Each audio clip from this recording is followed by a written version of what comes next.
안녕하세요. 전산회계 운용사 2급 필기 기출문제 풀이 강의를 시작하겠습니다.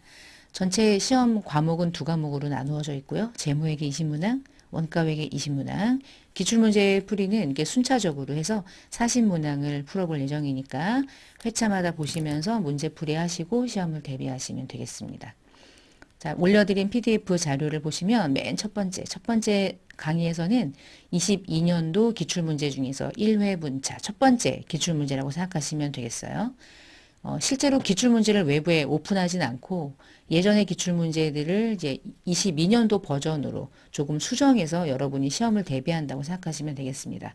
자, 지금부터 재무회계 20문항 첫 번째 강의고 이 회차는 22년도 1회분 기출문제 PDF 자료 보시면서 문제를 풀어보시면 되겠어요. 자, 1번 보겠습니다. 자, 웹사이트와 관련된 설명 중에서 옳지 않은 건 이 말은 웹사이트라는 게 여러분 따따따잖아. www. 우리 회사 홈페이지 같은 거잖아요.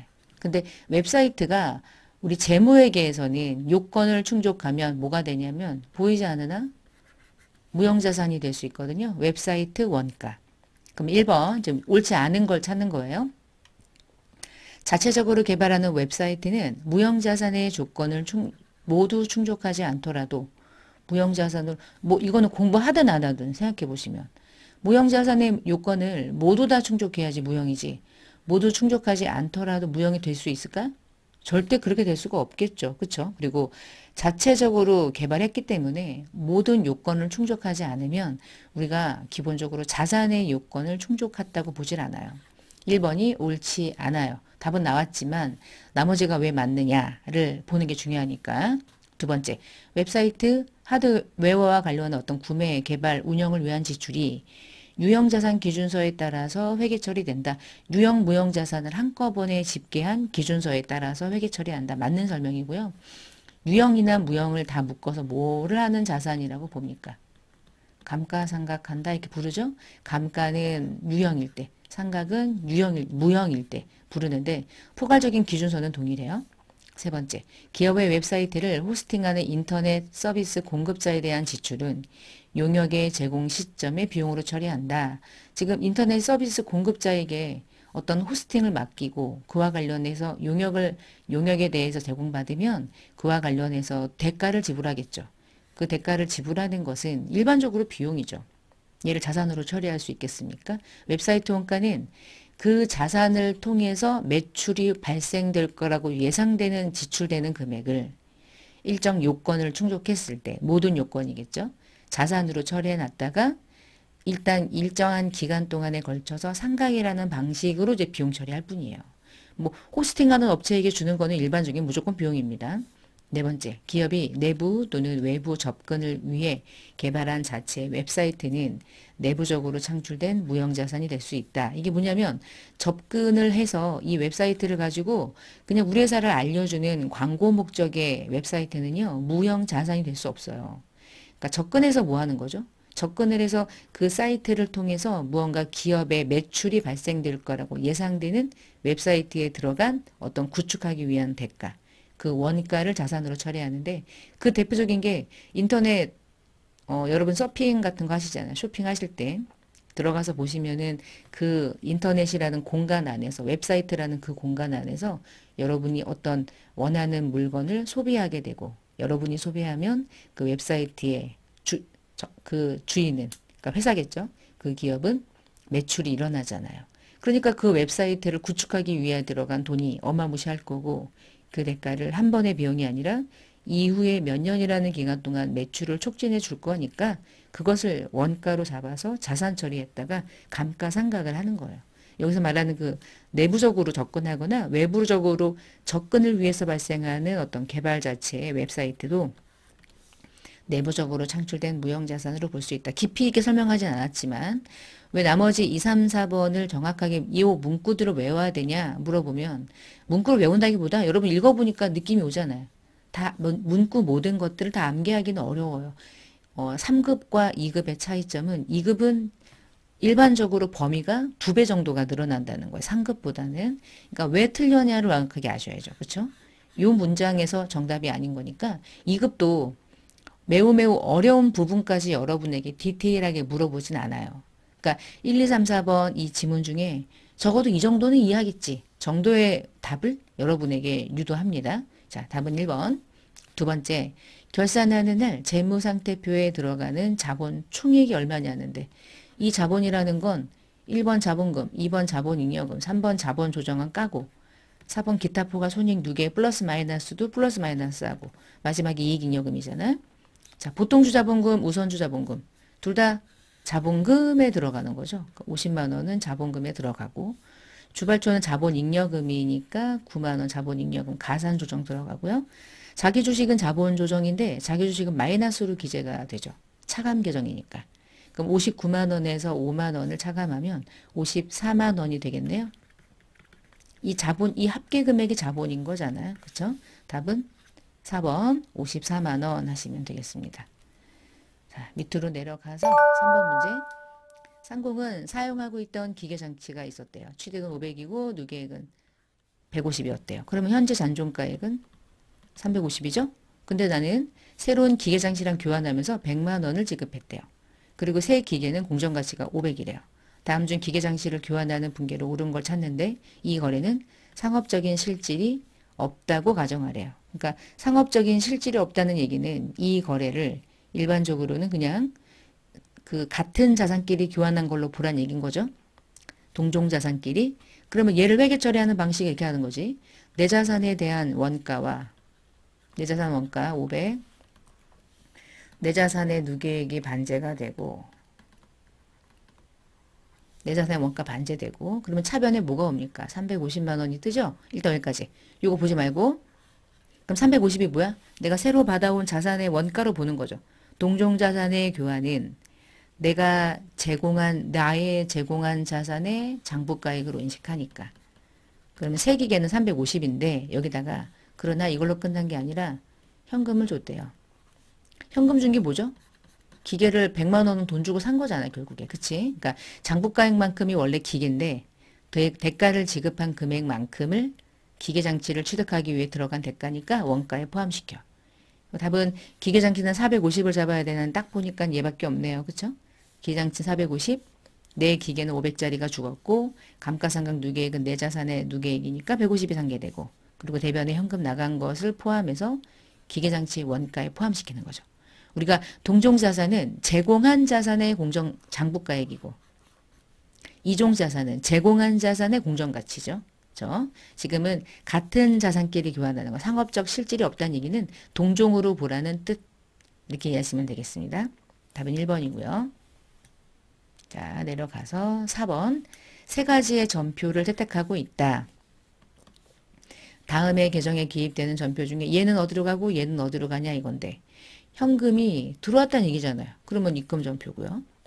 비품이 나갔다는 얘기. 비품이 들어왔고 왜 나갔냐 알고 보니까 현금으로 나갔다는 뜻인 거잖아요. 그치? 비품을 샀다. 비품이 차변이니까 들어왔다. 왜 나갔냐? 어떻게 나갔냐? 현금으로. 나갔다. 이 얘기죠? 4번은 3번이 답이죠. 어렵지 않아요. 이 부분은. 그냥 쉽게 풀 수 있는 문제였고요. 자, 5번에 재무제표를 작성하거나 표시하는 것에 대한 설명 중에서 옳지 않은 것을 고르래요. 1번 포괄손익계산서는 단일 포괄손익계산서와 별개의 손익계산서와 포괄손익계산서 중에서 하나를 작성한다. 맞고 이 별개 손익계산서라는 게 포괄을 포함하지 않은 상태 그리고 포괄을 포함한 상태 다 포함한 상태 이것들을 다 다양한 형태로 손익계산서를 구분할 수 있고 그다음 그리고 기타 포괄이 없으면 어떻게 그냥 별개 손익계산서 하나지 뭐. 포괄 손익계산서가 있어야지 포괄 손익계산서를 작성하죠. 두 번째, 중요성에 따라서 상이하다는 얘기는 다른 성격이나 기능을 가진 항목은 구분하여 표시하되 중요하지 않은 것은 통합해서 표시하는 게 원칙이죠. 항상 총 포괄 손익은 자본의 변동 내역을 의미한다. 이 지금 보면은 총 포괄이라는 말은 손익계산서의 항목과 기타 포괄을 더한 총 포괄이거든요. 근데 총 포괄은 얘도 들어가 있고 얘도 들어가 있지 자본의 변동 내역만 의미하는 것은 아니잖아요. 그렇죠? 손익계정도 들어가 있고 해당되는 자본의 항목도 포함이 돼 있죠. 그래서 얘만 포함되는 것은 아닌 거거든요. 그러니 이 자본 전체의 변동 내역을 의미하진 않아요. 자본이라는 게 방금 전에 봤듯이 자본금도 있고 자본 잉여금도 있고 자본 조정 항목들도 있잖아요. 그리고 마지막이 이제 이익잉여금인데 여기에 기타 포괄은 반영하지만 나머지 순수한 자본 거래에서 생기는 자본 내역까지는 이 안에 포함되지 않죠. 그러니까 전체 자본의 내역이 포함되지 않는다고 말하면 돼요. 기타 포괄 손익에 대한 부분은 반영되죠. 그리고 사실은 요 이익잉여금의 일부도 반영되죠. 이 이익잉여금이 결국은 뭐예요? 당기순 이익의 누적액을 의미하는 거니까. 그러나 전체 자본의 변동 내역을 의미하진 않아요. 자본금, 자본잉여금, 자본조정 항목은 총포괄 손익 계산에는 반영되지 않는다. 옳지 않죠? 답은 3번이 틀렸고 단기 손익의 항목은 어떤 경우는 형격으로 어떤 경우는 기능별로 구분해서 선택해서 표시하는 방식으로 취하고 있죠. 우리가 앞에서 공부했던 여러분 이제 이론편에서 공부했던 내용들을 여기에서 잘 끌어다가 적용할 수 있느냐가 이제 관건이지 않을까 싶네요. 그러면 이제 이 중에 답은 3번이었고요. 자, 6번. 제조업을 영위하고 있는 회사가 결산을 할 때 이자 비용에 대한 미지급분의 거래를 누락했대요. 그럼 재무제표는 어떻게 될까요? 비용을 잡았어야 되고 미지급 비용이라는 부채를 잡았어야 되는데 비용을 누락했고 부채를 누락했죠. 그러면 비용이 감소가 되면 뭐가 움직일까요? 이익은 증가하겠죠? 비용이 감소했으니까. 비용이 감소했으니까 이익은 증가했고 부채가 감소하면서 이익이 증가했으면 자본 항목도 동시에 증가하겠죠. 자, 그럼 아래쪽에서 요 이자 비용은 금융 비용이잖아요. 금융 원가는 판관비는 아니죠. 그럼 이 중에 옳은 걸 찾는 건데요. 자, 1번에 보시면 매출 총이익은 과소 계상된다 이랬는데 지금 이 거래가 매출 총이익이랑 관계가 있나? 매출 총이익하고는 관계가 없죠. 매출 총이익은요. 매출액에서 매출 원가를 차감하는 거잖아요. 아무런 관계가 없죠. 두 번째, 영업이익이 과대 계상된다. 이익이 과대 계상되는 건 맞는데 영업이익이 계산되는 구조는 매출액에서 매출원가를 차감하고 매출 총이익이 나오면 거기에서 판관비를 차감하는 건데 이 이자 비용이 빠졌냐 들어갔냐에 따라 판관비하고는 관계가 없으니 영업이익에는 전혀 영향이 없죠. 그러니까 얘도 관계가 없는 거죠.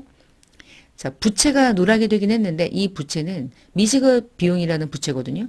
미지급 비용은 바로 내년에 대체될 거야. 그러니까 비용이 아니야. 그래서 얘도 아니야. 마지막 당기순이익은 결국에 최종적으로 금융으로 들어가든 판관으로 들어가든 모든 비용은 당기순이익에 영향을 미치니까 당기순이익이 과대 계상됐다. 이것은 맞는 거지. 이 문제는 나름의 난이도가 있는 문제인 거예요. 왜 그러냐면 이자 비용 자체가 이 손익계산서의 구조에서 어느 쯤에 해당되는 비용이냐에 따라 그 전 단계에서 발생되는 구분 계산의 그 기준 중에 매출총이익이나 영업이익에 이자 비용은 전혀 영향을 주지 않는다는 거죠. 얘도 관계없고 얘도 관계없죠. 이 이후에는 관계가 좀 있겠죠. 근데 그 이후에 모든 비용과 모든 수익이 영향을 받는 건 결과의 당기순이익은 모두 다 영향을 받으니까. 그래서 중간중간에 얘가 과소고 얘가 과대고 이것보다는 어느 이익에 영향을 미치는 것인가. 그걸 잘 구분하는 게 핵심. 이 문제는 그것이 핵심. 자, 7번. 어음이랑 관련된 거래 중에서 장부에 기입하는 방법 중에 옳지 않은 것, 틀린 것. 단 어음의 할애는 매각거래래요. 매각거래는 받을 어음을 매각을 했으니까 받을 어음을 죽이고 일정 금액은 현금 등으로 받고 나머지 우리가 할인받은 대가를 계정 과목을 매각거래로 처리할 때는 매출채권, 처분 손실이라는 기타 비용 또는 영업의 비용으로 처리하죠. 자, 그럼 7번에 옳지 않은 것 1번 환어음을 인수하면 환어음이라는 거는 제3자 간의 거래에서 발생하는 건데 지급어음 계정 대변에다가 기입한다. 왜 그러냐? 이 어음을 할인했다가 그 어음을 환어음을 가지고 있다가 그것이 인수하게 되는 거예요. 환어음에 대한 부분이 여기에도 환어음이 들어가고 여기에도 환어음이 들어가는데 지금 일단 이 거래가 매각 거래일 때 회계 처리를 제가 먼저 이렇게 적었고요. 잠깐만 밑에 4번 먼저 보고 나머지를 좀 살펴볼게요. 약속어음과 환어음은 다르죠. 약속어음은 당사자와 당사자 둘만의 거래인 거야. 발행한 자가 상대방에게 어음을 발행해서 지급해요. 그러면 상대방이 가지고 있다가 이 어음을 만기가 되면 은행 가서 현금화하는 걸로 이 거래가 끝나는 거죠. 그래서 발행자는 결제를 동시에 하는 지급인이 되는 거고 수취한 사람은 수령을 하게 되는 거죠. 자, 이때 약속어음을 은행으로부터 할인받았대요. 이게 이거죠? 할인받았을 때. 매각 거래일 때. 그때 받을 어음을 어느 쪽에 적습니까? 또 받은 거예요? 갖고 있던 어음을 할인한 거예요. 할인한 거니까 요분계잖아요. 자, 이분계인데 받을 어음을 차변에 기재한데 이게 틀렸다고요. 자, 이거 틀린 건 알았어, 이제. 자, 틀린 건 알았으니까 답은 4번이고요. 그러면 7번에 이제 환어음에 대한 부분은 환어음은 발행한 자가 있고 수취하는 자가 있고 지급하는 자가 따로 있어요. 그러니까 발행할 때 A가 어음을 발행할 때 B가 결제할 거야. 지급인. 그러니까 이와 관련해서 인수하는 자가 지급할 의무를 지게 발행하는 거죠. 그러니까 발행만 하되 인수자는 지급을 해야 돼. 결제를 해야 된다는 얘기인 거야. 그러면 환어음을 인수하면 얘가 환어음을 인수하면 나는 결제를 해야 되는 내가 발행한 건 아니지만 내가 이 어음에 대한 지급 의무를 띠게 되는 거니까 매입 채무가 대변에 발생하죠. 맞는 설명이고요. 그리고 어음 대금을 회수하면 받을 어음 계정을 대변에 기입한다. 이게 무슨 얘기냐면 어음을 가지고 있다가 해당되는 어음을 발행한다는 얘기거든요. 어음 대금을 회수한다는 얘기는. 그러면 내가 예전에 받아서 어음으로 들고 있던 어음이 어음 대금이 들어오면 어디다 넣을까요? 받을 어음 계정? 대변에 기재하겠죠. 왜냐하면 대변에 현금 등이 들어올 테니까. 세 번째, 환어음을 수취했대. 환어음을 수취했다는 얘기는 상대방으로부터 내가 어음이라는 채권을 받을 권리가 생기는 거야, 권리가. 얘는 인수하는 거고요. 수취한 사람은 얘란 말이야, 얘. 그럼 얘는 지급어음이 생기고 얘는 뭐가 생겨? 받을 어음이 생기는 거죠. 받을 어음이 차변에 기입이 되는 특징을 가져요. 그러니까 환어음이라고 하는 걸 발행하는 자는 물건을 사면서 매출채권, 내가 결제해야 될 매출채권을 상대방에게 양도하게 되는 거고 그것을 인수하는 사람은 내가 갚을 돈과 내가 이 결제 대금을 지급해야 될 의무가 생기는 거고 환어음을 수령하는 자는 채권이 생기면서 매출이 발생하는 거죠. 그러니까 이렇게 상대방끼리 3자 간의 거래로 발생하는 어음의 특징을 물어본 건데 이 문제는 제가 보니까 환어음에 대한 설명을 전혀 알지 못해도 4번이 명확하게 틀렸다는 걸 알 수 있다면 이 정도의 문제를 풀 수 있겠지 라는 형식으로 낸 거 아닌가 싶어요.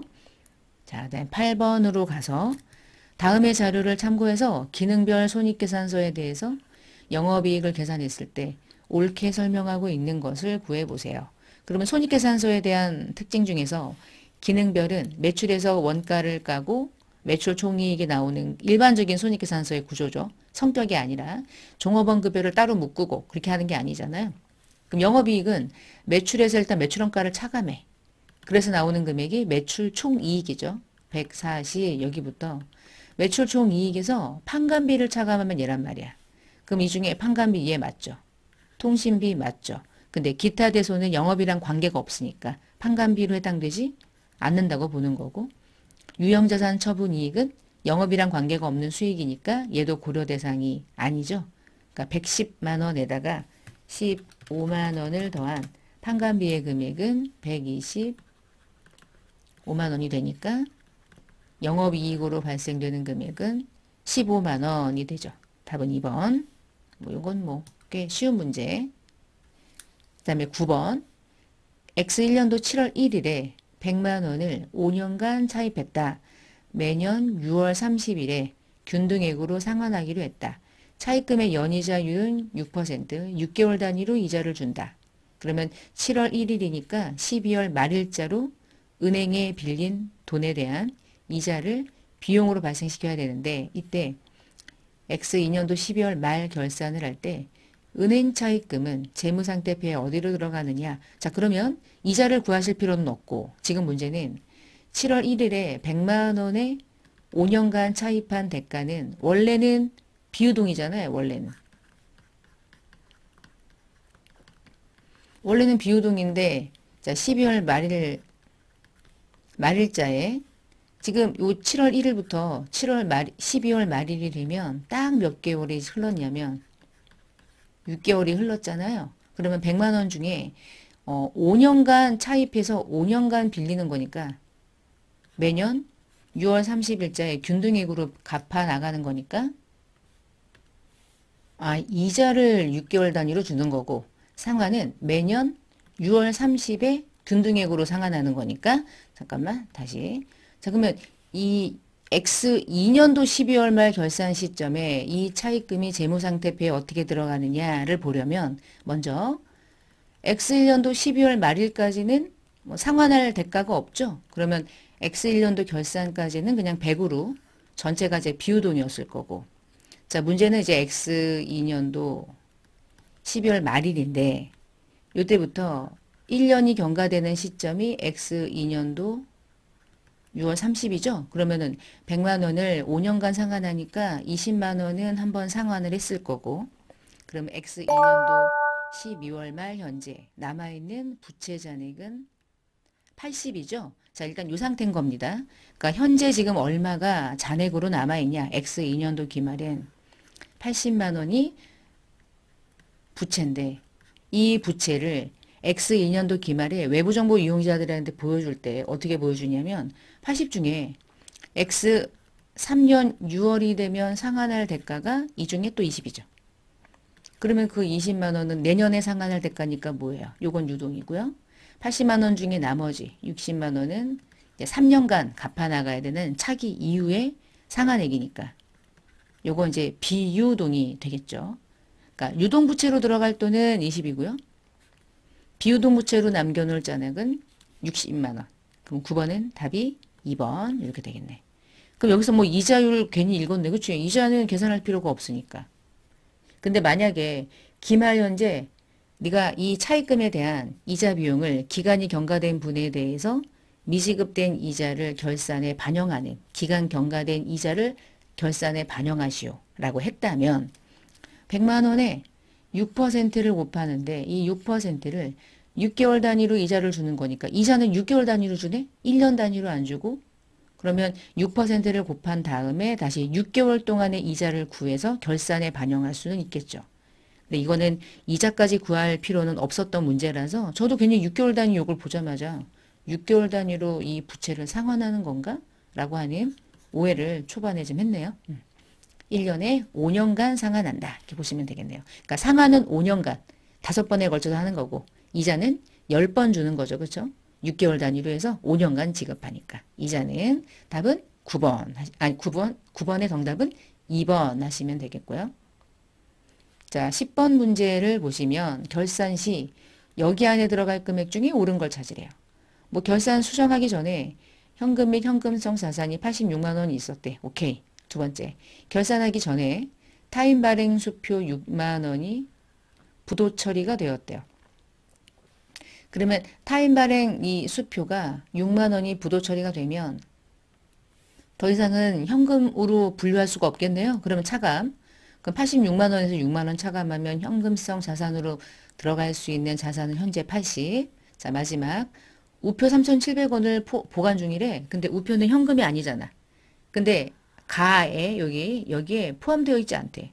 포함이 안 되어 있으면 아무 문제가 없다는 얘기네. 포함을 안 해야 되는데 포함이 안 되어 있으니까. 그럼 무시. 그럼 답은 그냥 80만 원이 정답이네요. 3번. 자, 11번. 투자부동산에 대한 설명 중에서 옳지 않은 것은 1번 투자부동산의 용도로 건설 중이거나 개발 중이면 투자자산이지 유형자산이 아니니까 이때는 유형자산 기준서를 적용하지 않는다. 그치? 왜냐면 투자자산이니까. 두 번째, 투자부동산은 최초 인식하는 시점에 원가로 측정을 한 후에 나중에 공정가치 모형으로 평가할 것이냐 처음에 취득했던 원가로 그냥 감가하면서 갈 것이냐 선택하죠. 이거는 한마하면 모든 투자부동산에 동일하게 적용시키죠. 구분해서 하지 못하니까. 그럼 세 번째, 투자부동산의 사용 목적이 변경됐다. 그래서 투자부동산은 다른 자산 항목으로 계정 대체가 발생할 수 있었죠. 투자부동산이었는데 알고 보니까 이제 이번 내가 지금 결산하는 시점에 사용 목적이 달라졌어. 투자 용도였는데 아니야. 내가 써야겠다. 유형자산으로 대체할 수 있잖아. 유형이 투자가 될 수도 있고요. 네 번째, 투자 부동산의 공정가치 변동으로 인해서 발생하는 손익은 발생한 기간에 기타 포괄 손익에 반영한다. 지금 보시면은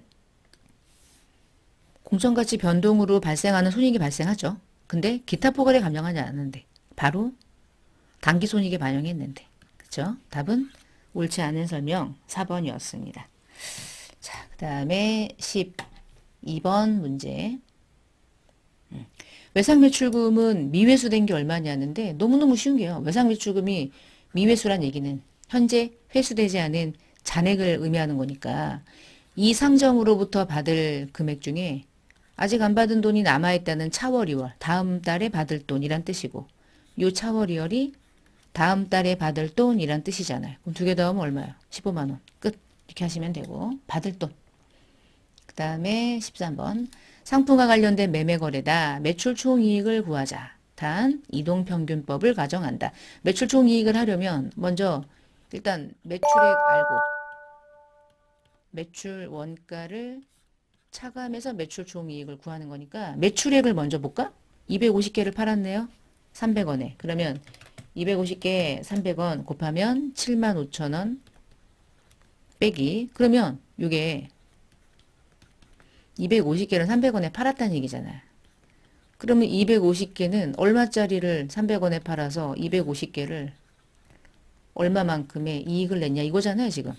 그럼 250개는 얼마짜리를 팔았냐를 계산하는 방식이 이동평균법이니까. 이동평균법은 매입할 때마다 단가를 평균 내죠.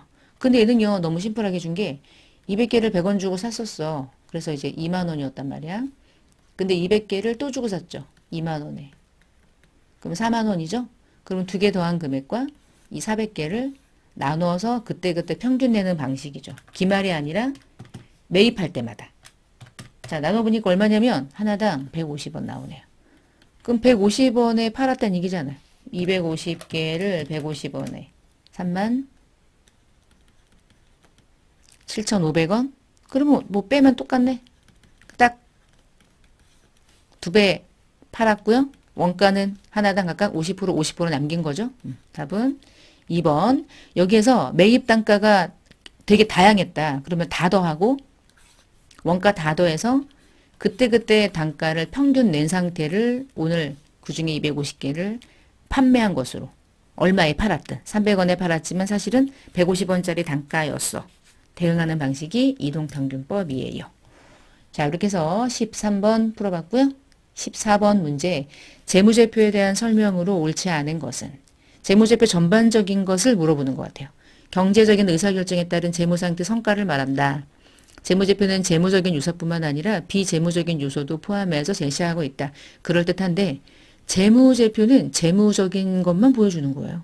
비재무적인 걸 어떻게 보여줘? 재무제표고 재무제표인데 재무만 보여주는 건데 근데 비재무적인 걸 어떻게 보여줍니까? 그쵸? 이게 틀렸죠?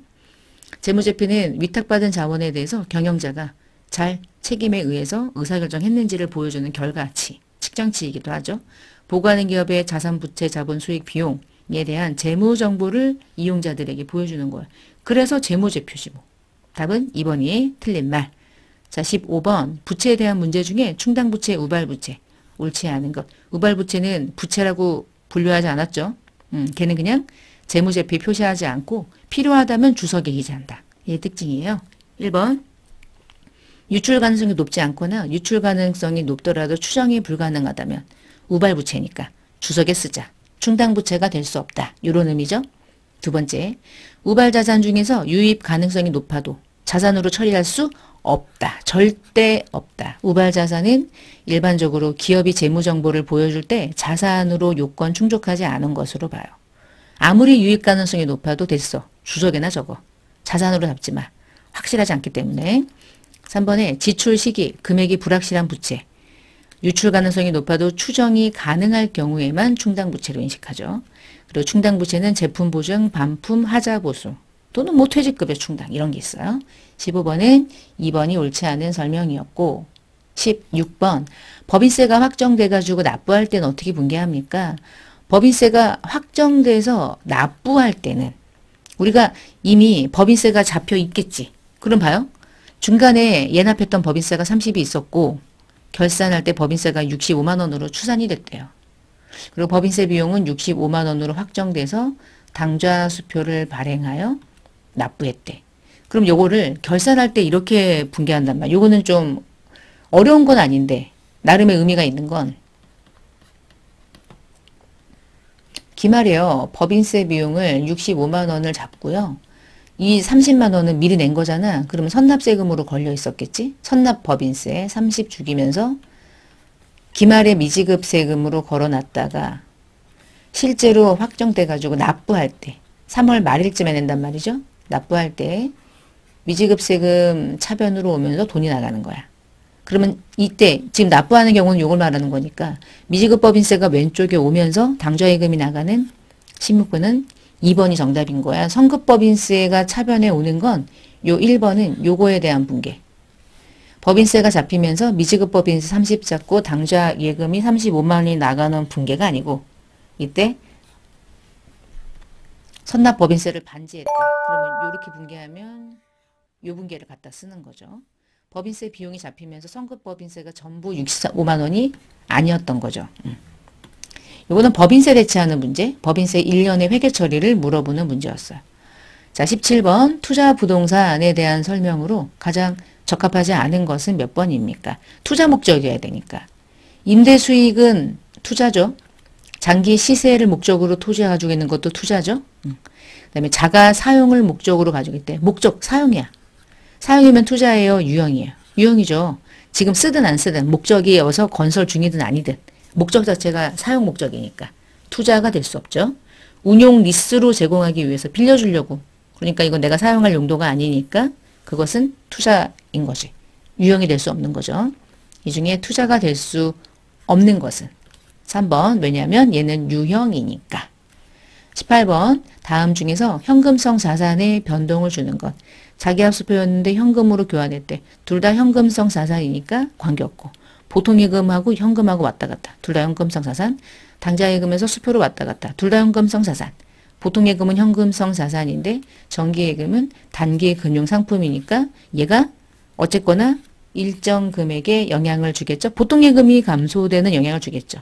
그리고 현금성 자산은 감소하고 단기 금융상품은 증가하겠지. 그렇죠? 변동이 일어나네요. 18번은 해당되는 문제. 19번 문제.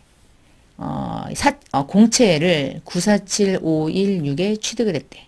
이 공채는 취득할 때 유효이자율이 7%고 X 1년도 말에 1월 1일 샀어요. X 1년도 말에 인식해야 할 이자 수익이 얼마인지를 구하래요. 요거 유효이자율법에 의해서 이자 수익 인식하는 거 그거 물어보는 거네. 자, 이 회사는 상가크 원가 측정 금융자산으로 답은 근사치로 해봅시다. 액면가액이 100이거든요. 그러면 이런 거야. 원래 액면가액 100만 원에 액면 이자율이 연 5%거든요. 그럼 원래는 5만 원이죠. 5만 원이 이자인데요. 우리는 이 공채를 실제로 얼마에 발행돼서 취득했냐면 947516에 이 금액은 유효이자율 7%가 적용된 발행가액이지. 곱해 66326. 자, 그러면 요 거래가 이 중에 요건 뭐고 이건 뭐냐? 이거는 액면상의 조건의 이자였지만 실제로 내가 공채를 취득하고 상대방으로부터 받아야 될 이자는 얘인데 이 금액에 돈 주고 샀으니까 얘와 얘의 차이가 나는 16,326원만큼 나중에 받을 돈에 대한 상각 후 원가 합산돼야 될 이자 수익의 일부예요. 자, 근데 질문이 뭐냐면 그래서 결국 뭐야? 너 이번 연도에 이자 수익 얼마 인식해야 돼? 그러면 66,326원을 인식할 거야. 이게 뭡니까? 근사치가 어디 있어요? 여기 있죠? 66,300원. 자, 근데 이것을 회계 처리까지 연결해서 보면요. 처음에 상가크 원가 측정 금융자산은 947516으로 잡았잖아? 그럼 이제 1년이 지났어요. 그럼 어떻게 잡냐? 너 1년이 경과된 이후에 네가 공채 취득해가지고 네가 벌어들인 이자가 얼마란 얘기야? 이거. 근데 그중에 네가 이번 연도에 이자 얼마 들어왔어? 5만 원 들어왔는데 이게 액면상의 조건이란 말이야. 상대방이 이자를 준다고 약속한 이자는 연 5만 원이에요. 그럼 뭐죠 이게? 16,326원이 내가 이 공채를 싸게 산 거죠. 5년간 상각 후 원가 측정해서 이 자산이 증가돼야 될 유효 이자율의 자산의 증가 금액이죠. 이게 상각 후 원가 측정 금융자산에 해당하는 금융자산의 추가 금액. 그러니까 우리는 싸게 사서 이만큼 5년간 증가되면 5년이 경과되는 순간 나의 공채의 가액은 얼마로 바뀌어 있을까? 100으로 바뀌어 있겠지. 그러니까 이 분계도 아셔야 돼. 그러니까 이것을 분계로 물어볼 수도 있고 그냥 단순하게 이자 수익 정도를 물어볼 수도 있고 상각 후 원가 측정액에 포함돼야 될 금액이 얼마냐 그러면 예고. 현금으로 얼마가 이자가 들어옵니까? 그럼 항상 액면 이자가 들어오는 거야. 이렇게. 그래서 운용사 2급은 객관식 쉽지 않아요. 자, 마지막입니다. 20번. 금융자산에 대한 설명 중에서 옳지 않은 것. 모든 주식, 채권은 당기손익, 기타 포괄, 상각 후 원가 측정 금융자산으로 분류할 수 있다라고 되어 있는데요. 어때요? 모든 주식과 채권이 다 그렇게 분류되나요? 여기에는 주식과 채권 들어갈 수 있어요. 여기에도 들어갈 수 있어요. 근데 상각 후 원가 측정 금융자산에는 주식은 들어갈 수 없죠. 알잖아요. 채권만 들어갈 수 있잖아. 모든이 다 이 안에 들어가냐. 이건 틀린 말이지. 근데 당기손익의 평가손익은 당기손익으로 간다. 그러니까 당기손익이지. 기타포괄은 기타포괄을 인식한다. 그러니까 기타포괄이죠. 상각 후 원가 측정 금융자산은 공정가치로 평가하지 않는다. 그치? 왜냐면 방금 전에 했던 방식으로 평가하죠. 상각 후 원가 측정 방식에 의해서. 공정가치하고 관계없어요. 옳지 않아요? 답은 1번. 모든. 올이 틀린 거야. 올이 아니라 상각 후 원가 측정 금융자산은 항상 채권만 들어간다. 이게 핵심. 모든은 아니라는 거. 자, 이렇게 해서 재무회계 답 아래쪽에 있고요. 재무회계 문제까지 한번 쭉 연결해서 풀어봤습니다. 자, 그러면 넘어가서 지금부터 이제 원가회계 문제 20문항 풀어볼게요. 원가회계는 다 계산이잖아요. 계산 문제. 계산기가 필요하죠. 원가는 자 봅시다. 뭐 10월에 원가 다 필요 없어. 자, 질문 넘버 101에 제조원가가 얼마냐? 이 제조원가는 직접 재료랑 직접 누무랑 제조간접을 더하고 월초에 있었던 것까지 더하면 답이죠. 자, 그럼 보시면 제조간접 원가만 알면 끝나는 거야. 전체 제조간접 원가의 합계 금액은 200이야. 그럼 200만 원 중에 얼마를 제조간접 원가를 넘버 101에다가 배부할 것이냐. 배부 방법.